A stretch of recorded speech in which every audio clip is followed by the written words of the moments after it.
चलिए बात कर लेते हैं 2024 के सियासी संग्राम की, जिसमें अभी 18 महीने का वक्त बाकी है, लेकिन राजनीतिक मैदान में तापमान का पारा चढ़ने लगा है और इस सिलसिले में मोदी के खिलाफ विपक्ष एकजुट होने के अभियान पर आगे बढ़ रहा है। हाल ही में बीजेपी से अलग होने वाले नीतीश कुमार इन दिनों एक्शन में हैं और विपक्ष की रणनीति अभी बनाने की कवायद चल रही है, लेकिन प्रधानमंत्री मोदी ने 2024 के लिए अपनी रणनीति बना ली है और जीत के लिए प्रधानमंत्री मोदी ने क्या 5 प्लान बनाए हैं, ये जानने के लिए हमारी ये खास एक्सक्लूसिव रिपोर्ट आप भी देखिए। –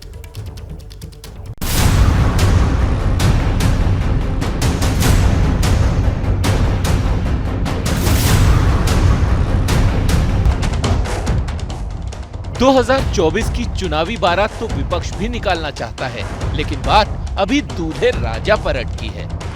सत्ता की घोड़ी कौन चढ़ेगा, इसके लिए विपक्ष किसी एक चेहरे पर तैयार ही नहीं है। नहीं, आप ये क्यों पूछ देते हैं आप लोग? हम इसके क्लेमेंट है ही नहीं, उसके इच्छुक भी नहीं है। विपक्ष के पीएम दावेदार अभी टीम भी ठीक से जोड़ नहीं पाए कि प्रधानमंत्री नरेंद्र मोदी ने तो 2024 के लिए अपनी फील्डिंग तक सजा ली। आज हम आपको पीएम मोदी के इलेक्शन वॉर रूम में ले चलते हैं कि वहां 2024 की तैयारी कैसे अभी से मुकम्मल हो चुकी है। पिछली बार 303 की जीत में 100 सीटों का इजाफा करने के लिए आखिर क्या है पीएम मोदी का फॉरवर्ड प्लान? भ्रष्टाचारियों को बचाने के लिए कुछ राजनीतिक दल खुल करके सामने आ गए हैं, संगठित होने का प्रयास कर रहे हैं। अब आप एक एक कर समझिए कि पीएम मोदी की फॉरवर्ड प्लानिंग क्या है। प्लान नंबर 1, मोदी का नाम, शाह का काम। बीजेपी अगर 400 पार का लक्ष्य लेकर चल रही है तो इसका बड़ा कारण प्रधानमंत्री नरेंद्र मोदी का नाम है, जिनके कद को टक्कर देने वाला कोई नेता इस वक्त विपक्ष के पास नहीं है। इसको आप असदुद्दीन ओवैसी के इस बयान से समझ सकते हैं। आप चेहरों से मुकाबला करेंगे नरेंद्र मोदी का तो फिर भाजपा को फायदा हो सकता है, तो बजाय उसके जो जितने भी लोकसभा की सीटें हैं उस पर हम सबको बीजेपी से मुकाबला करने की जरूरत है। विपक्ष इकट्ठा होने की कोशिश में जुटा है और पीएम मोदी के हनुमान गृह मंत्री अमित शाह बीजेपी के लिए वोट इकट्ठा करने में जुट गए हैं।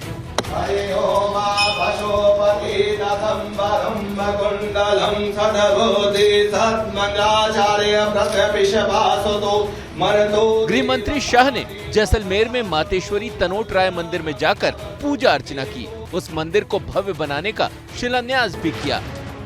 लेकिन इससे आगे अमित शाह ने राजस्थान के मुख्यमंत्री अशोक गहलोत के गढ़ जोधपुर में ओबीसी मोर्चा के साथ चुनावी रणनीति बनाई। अमित शाह का टारगेट है कि 2019 में जिन राज्यों में शानदार जीत मिली उसको कायम रखा जाए या और आगे बढ़ाया जाए। इसी वजह से बिहार में नीतीश कुमार छिटके तो शाह अपने दम पर बीजेपी को जिताने के लिए 23 और 24 सितंबर को सीमांचल की यात्रा करने जा रहे हैं। शाह की रणनीति साफ है कि इतना ज्यादा वोट हासिल कर लो कि विपक्ष गठबंधन करे तो भी उसका असर ना हो। जैसे 2019 में यूपी के चुनाव में एसपी बीएसपी का गठबंधन हवा हवाई हो गया। देश में कांग्रेस की 2 सरकारें हैं, कितनी है? दोनों का चुनाव 23 में है। कब है? छत्तीसगढ़ और राजस्थान में अगर भाजपा सरकार होती है तो क्या बचेगा? प्लान नंबर 2, नए प्रभारी सब पर भारी। बीजेपी ने अगले चुनाव की तैयारी के लिए राज्यों में प्रभारी तय कर दिए हैं। ये प्रभारी इतने अहम हैं कि कई पूर्व मुख्यमंत्रियों और केंद्रीय मंत्रियों को इस काम में लगाया गया है। गुजरात के पूर्व मुख्यमंत्री विजय रूपाणी को पंजाब और चंडीगढ़ का जिम्मा सौंपा गया है। त्रिपुरा के पूर्व मुख्यमंत्री बिप्लब देव को हरियाणा का, पूर्व केंद्रीय मंत्री प्रकाश जावड़ेकर को केरल और महेश शर्मा को त्रिपुरा का जिम्मा दिया गया है। संगठन से मजबूत लोगों की बात करें तो पूर्व संगठन महासचिव ओम माथुर को छत्तीसगढ़, यूपी बीजेपी के पूर्व अध्यक्ष लक्ष्मीकांत वाजपेयी को झारखंड और बिहार बीजेपी के पूर्व अध्यक्ष मंगल पांडे को पश्चिम बंगाल का प्रभारी बनाया गया है।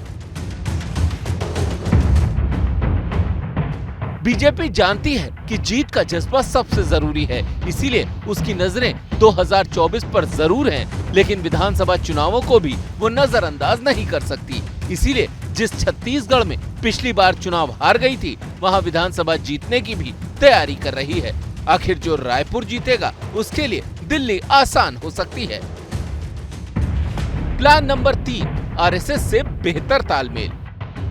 आरएसएस की पहचान एक अनुशासित संगठन की है। उसके कार्यकर्ता बीजेपी की जीत में बड़ी भूमिका निभाते हैं। रायपुर में ही आरएसएस की 3 दिनों की बैठक चल रही है। बीजेपी के लिए वो बैठक कितनी अहम है कि उसमें खुद पार्टी अध्यक्ष जेपी नड्डा और संगठन महासचिव बीएल संतोष पहुंचे हैं। प्लान नंबर 4, मुश्किल सीटों पर ज्यादा जोर। पिछले लोकसभा चुनाव में 144 ऐसी सीटें थी जिन पर बीजेपी या तो जीतते जीतते रह गई या दूसरे या तीसरे नंबर पर रही। इस बार बीजेपी का टारगेट उन 144 सीटों को अपनी झोली में लाना है। इसके लिए बीजेपी दफ्तर में गृह मंत्री अमित शाह और पार्टी अध्यक्ष जेपी नड्डा के साथ 25 से ज्यादा केंद्रीय मंत्रियों की एक गंभीर बैठक हुई। उस बैठक में ये तय हुआ कि एक केंद्रीय मंत्री के जिम्मे 3 से 4 सीटें दी जाएंगी। उन संसदीय क्षेत्रों में मंत्रियों को लगातार जाना होगा, जनता से सीधा संवाद बढ़ाना होगा। बीजेपी का ये प्लान ऐसा है कि अगर 144 में 100 सीटें जीत लें तो 400 पार का टारगेट यूं ही सेट हो जाएगा। लेकिन ममता हो या नीतीश कुमार, सभी कह रहे हैं कि ऐसे कैसे बीजेपी को जीत जाने देंगे। सबको अपोजिशन को यूनाइट करने की कोशिश हम लोग करेंगे तो हम लोगों की राय है, बात है, सबको मिलके करेंगे। चुनाव जब आएगा वो जीरो होकर बैठा रहेगा और रसगुल्ला खाएगा, रसगुल्ला खाएगा। प्लान नंबर 5, 2024 के लिए नया संसदीय बोर्ड। 2024 में जीत की हैट्रिक के लिए बीजेपी का इलेक्शन वॉर रूम किस कदर तैयार है कि 2014 में बना संसदीय बोर्ड इस बार बदल गया है। पिछले महीने ही बीजेपी ने उसमें जो बदलाव किए हैं वो अगले चुनाव के लिए शानदार रणनीति की तरफ इशारा करते हैं। संसदीय बोर्ड में सर्बानंद सोनवाल को रखा गया है ताकि उत्तर पूर्व में आदिवासी वोटों को साधा जा सके। कर्नाटक से येदियुरप्पा को शामिल किया गया है ताकि लिंगायत वोट को छिटकने न दिया जाए। पंजाब से इकबाल सिंह लालपुरा को शामिल किया गया है ताकि पंजाब में पार्टी पैड बना सके। हरियाणा से सुधा यादव को शामिल किया गया है ताकि वहां पिछड़े वर्ग को जोड़ा जा सके। साथ ही सुधा यादव कारगिल युद्ध के शहीद की पत्नी हैं। ऐसे में फौजियों में भी पार्टी का आधार मजबूत हो सकता है। वहीं मध्य प्रदेश से सत्यनारायण जटिया को शामिल करके अनुसूचित जाति को साधने की कोशिश हुई है। एक तरफ बीजेपी अपने पंच प्लान से 2024 का घमासान जीतना चाहती है, तो वहीं एबीपी न्यूज ने ये जानने की कोशिश की कि आखिर देश क्या चाहता है, देश का मूड क्या है। एबीपी न्यूज के लिए सी वोटर ने सर्वे किया जिसमें लोगों से पूछा गया कि क्या नीतीश कुमार विपक्ष को एकजुट करने में कामयाब रहेंगे। इसमें बस 44% लोगों को ही लगता है कि हाँ वो कामयाब रहेंगे, जबकि 56% लोग ऐसा नहीं मानते। वहीं लोगों से पूछा गया कि नीतीश कुमार अगर पीएम उम्मीदवार बनते हैं तो बीजेपी को फायदा या नुकसान होगा, तो 53% लोग कह रहे हैं कि बीजेपी को ही फायदा होगा, जबकि 47% लोग कह रहे हैं कि नीतीश कुमार बीजेपी का नुकसान कर देंगे। यानी जनता का मिजाज भी, देश का मूड भी इस वक्त तो बीजेपी के लिए माकूल नजर आता है। तो आपने देखा किस तरीके से विपक्ष अपनी खेमेबंदी मजबूत करने में जुटा है, तो वहीं बीजेपी सत्ता का किला बचाने के लिए किस तरीके की तैयारी में अभी से जुट गई है। 2024 के लिए चुनावी रणनीति बनाने में बीजेपी युद्ध स्तर से जुटी हुई है और इस कड़ी में प्रधानमंत्री नरेंद्र मोदी अपने पद से जुड़ी भूमिकाओं के निर्वाह में भी मुस्तैदी से जुटे हैं। और इसी कड़ी में उन्होंने आईएनएस विक्रांत देश को समर्पित किया, नौसेना का झंडा बदला गया, गुलामी के प्रतीक बदले जा रहे हैं और गुलामी का एक ऐसा ही प्रतीक दिल्ली में भी बदला जब राजपथ का नाम बदलकर कर्तव्य पथ किया गया। इंडिया गेट पर नेताजी सुभाष चंद्र बोस की प्रतिमा का अनावरण किया गया। प्रधानमंत्री मोदी कैसे इतिहास के प्रतीकों को चुनाव की धारा से जोड़ देते हैं, इसको समझने के लिए आपको हमारी ये रिपोर्ट देखनी चाहिए।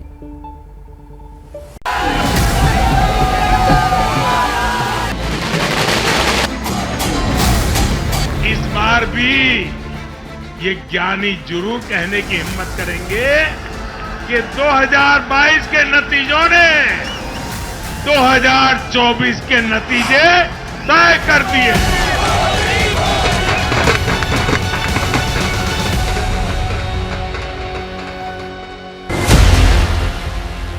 यूपी विधानसभा चुनाव की जीत के बाद ही प्रधानमंत्री नरेंद्र मोदी ने ऐलान कर दिया था कि विपक्ष के लिए 2024 के रण में कोई मौका नहीं है। ये प्रधानमंत्री नरेंद्र मोदी का ओवर कॉन्फिडेंस नहीं, बल्कि उस तैयारी, उस गेम प्लान का कॉन्फिडेंस है जिसे उन्होंने तैयार किया है और उस पर अमल भी शुरू हो गया है। मोदी की कोशिश उन राज्यों में बीजेपी को मजबूत करने की है जहां वो सहयोगियों के सहारे है या फिर संघर्ष कर रही है। भारत माता की, भारत माता की। बिहार, जहां लोकसभा की 40 सीट है, पश्चिम बंगाल में 42 सीटें हैं, महाराष्ट्र में 48, आंध्र प्रदेश में 25, तेलंगाना में 17, तमिलनाडु में 39 और केरल में 20 लोकसभा सीटें हैं, यानी कुल मिलाकर 231 सीटें। 231 सीटों में जीत का किला भेदने के लिए रणनीति तैयार। ये रणनीति है पीएम मोदी की प्रतीकों वाली राजनीति की। वो प्रतीक जो इतिहास से जुड़े हैं, इन राज्यों की संस्कृति से जुड़े हैं और धर्म से जुड़े हैं। पश्चिम बंगाल में ममता के गढ़ को जीतने में मदद कर सकती है नेताजी सुभाष चंद्र बोस को दी गई पीएम की श्रद्धांजलि। महाराष्ट्र में मराठा वोटर्स को बीजेपी के करीब लाने में मददगार हो सकता है छत्रपति शिवाजी के लिए पीएम मोदी का सम्मान। तो केरल, तमिलनाडु, आंध्र प्रदेश और तेलंगाना में धार्मिक भावनाओं से लोगों को जोड़ने में मदद कर सकते हैं आदि गुरु शंकराचार्य।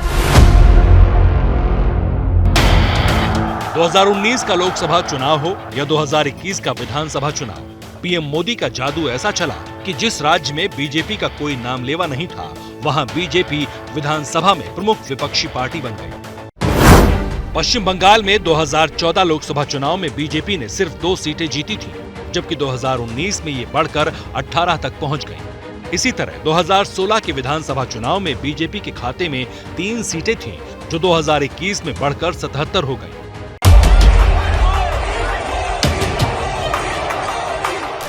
नमस्कार। मोदी जानते हैं कि पश्चिम बंगाल के लोग किस तरह नेताजी सुभाष चंद्र बोस के साथ जुड़ाव महसूस करते हैं। इसका अनुभव वो पश्चिम बंगाल चुनाव में कर चुके हैं। पीएम मोदी नेताजी को प्रतीक बनाकर पश्चिम बंगाल के लोगों को बीजेपी के साथ जोड़ सकते हैं। दिल्ली के इंडिया गेट के पीछे लगी छतरी के नीचे जहां पहले जॉर्ज पंचम की मूर्ति होती थी, अब वहां नेताजी की विशालकाय मूर्ति लगी हुई है। अगर आजादी के बाद हमारा भारत सुभाष बाबू की राह पर चला होता तो आज देश कितनी ऊंचाइयों पर होता। मोदी जानते हैं कि बांग्ला अस्मिता और उसकी संस्कृति को खुद के साथ जोड़े बगैर ममता को हराना आसान नहीं होगा। ऐसे में नेताजी के सहारे बीजेपी बंगाल में अपनी जमीन मजबूत करने के मिशन पर है।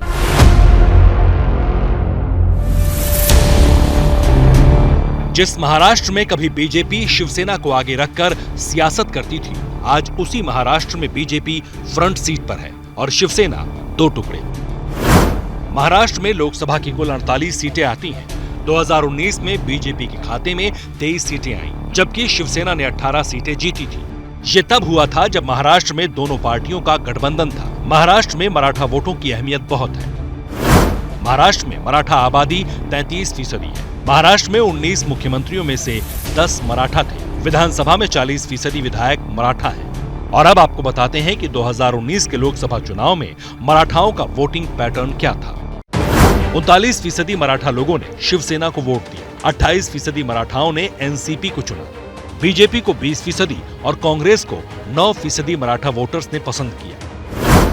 महाराष्ट्र में उद्धव ठाकरे और शरद पवार दोनों ही मराठा क्षत्रप माने जाते हैं। पीएम मोदी जानते हैं कि बिना मराठा लोगों के महाराष्ट्र में मनचाही सीटें हासिल करना नामुमकिन है, इसलिए उन्होंने प्रतीकों वाली बिसात बिछा दी है।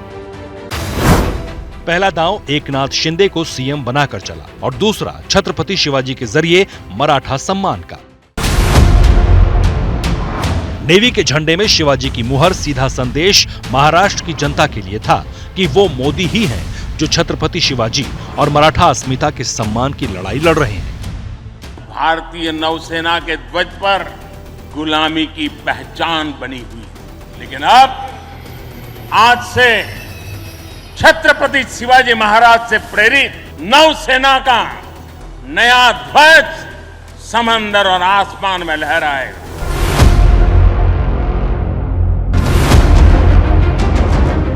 ये वो किला है जो अब तक बीजेपी के लिए अभेद्य रहा है, लेकिन मोदी यहाँ भी दस्तक दे रहे हैं। कर्नाटक में बीजेपी का कब्जा है, लेकिन आंध्र प्रदेश, तेलंगाना, तमिलनाडु और केरल जैसे राज्यों में बीजेपी बहुत पीछे है। आंध्र प्रदेश, तेलंगाना, तमिलनाडु और केरल में लोकसभा की 101 सीटें। 2019 में बीजेपी के खाते में इनमें से सिर्फ 4 सीटें ही आई थी। केरल, तमिलनाडु और आंध्र प्रदेश से बीजेपी का एक भी लोकसभा सांसद नहीं है।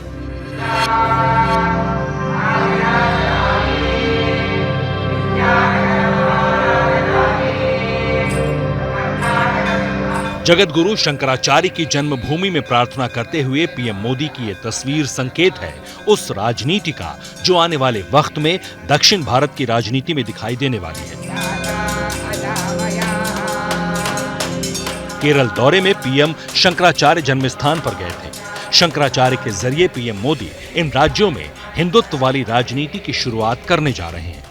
मोदी का दांव सही लगा तो दक्षिण के अभेद्य किले में भी 2024 में छेद हो सकता है। मुझे मक्खन पर लकीर करने में मजा नहीं आता है, मैं पत्थर पर लकीर करता हूं।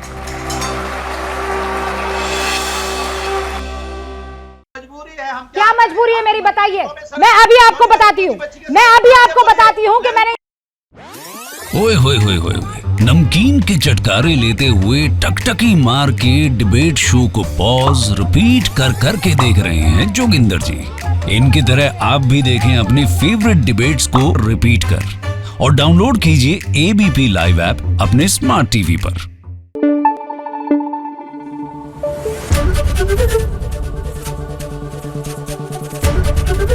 एबीपी न्यूज आपको रखे आगे।